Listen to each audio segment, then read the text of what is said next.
Hello বন্ধুরা, তো আমি আজকে আবার অন্যদিনের মতো নতুন একটা রেসিপি নিয়ে এসেছি। আজকে রেসিপি হচ্ছে নতুন স্টাইলে চিকেন মশলা। তো চলো আমি কিভাবে এই রেসিপিটা বানাই তোমরা শেষ পর্যন্ত ভিডিওটা স্কিপ না করে পাশে থেকে দেখার জন্য অনুরোধ রইল। তো চলো শুরু করি। তো দেখো চিকেনের আমি সলিড পিস নিয়ে নিয়েছি 300 গ্রাম। তো এটা দিয়ে আমি রান্নাটা করব। দেখো আমি একটা ফ্রাইং প্যান দিয়ে দিয়েছি, এবার আমি রান্নাটা শুরু করব। তো ফ্রাইং প্যানটা গরম হয়ে গেছে, এবার আমি ফ্রাইং প্যানে একটু তেল দিয়ে দেবো। তেলটা গরম হয়ে গেছে, এবার আমি চিকেনের পিসগুলো দিয়ে দেবো।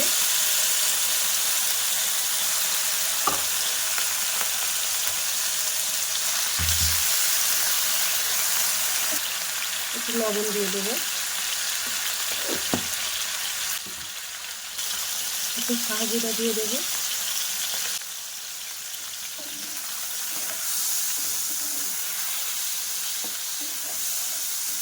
আর চিকেনের টুকরোগুলো আমি খুব ভাজা করব না, হালকা ভাজা করে নেব। তো চিকেনের পিসগুলো সব ভাজা করা হয়ে গেছে, এবার আমি একটা প্লেটে তুলে নেব।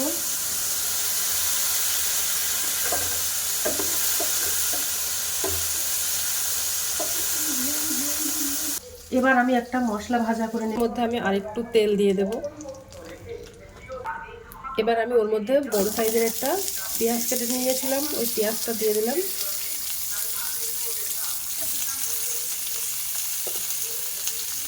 আদা, 6-7টা রসুনের কোয়া, টমেটো, একটা বড় সাইজের টমেটো,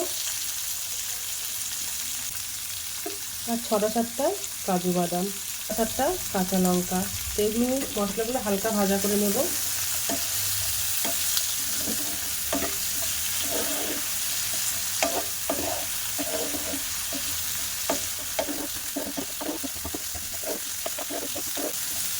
এই মশলাটা ভাজা করে দিলে মাংসের টেস্টটা দ্বিগুণ হয়ে যায়।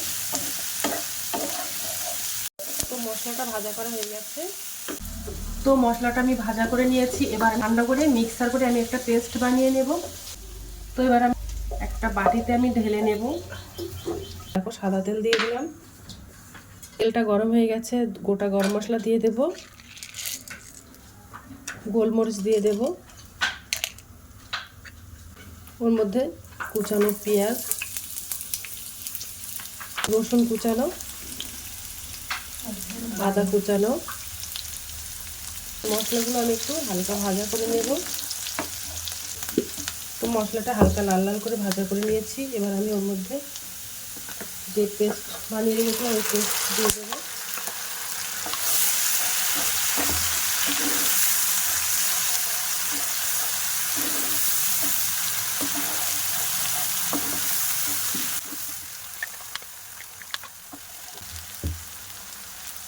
একটু লবণ দিয়ে দেবো,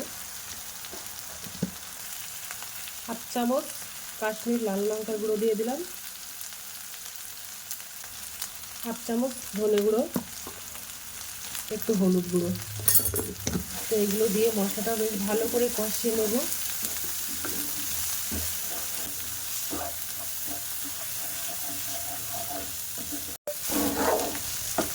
তো মশলাটা দেখো তেল ছাড়া ছাড়া মতো হয়ে গেছে। এবার যে আমি চিকেনটা ভাজা করে রেখেছিলাম,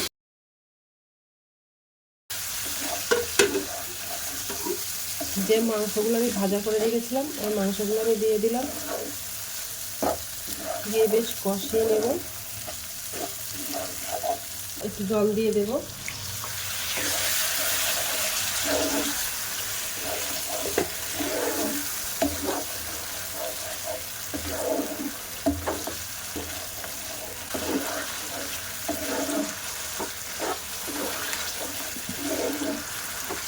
তারপরে কষিয়ে নিয়েছি, এবার আমি ওর মধ্যে আরেকটু জল দিয়ে দেবো।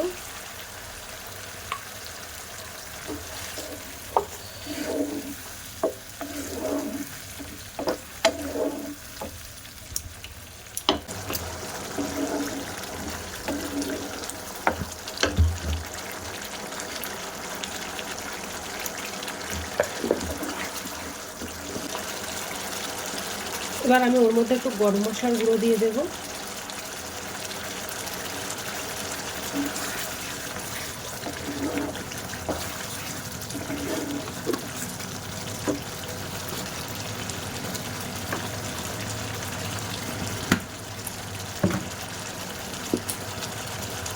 তোমরা রান্নাটা একবার হলে এভাবে ট্রাই করতে পারো। রান্নাটা খেতে কিন্তু রুটি, পরোটা, নান যার সঙ্গেই খাবে তার সঙ্গে কিন্তু জমে যাবে।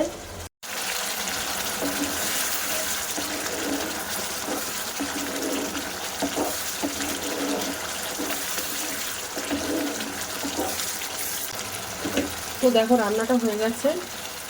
এবার আমি উপর থেকে একটু ধনেপাতা ছড়িয়ে দেবো।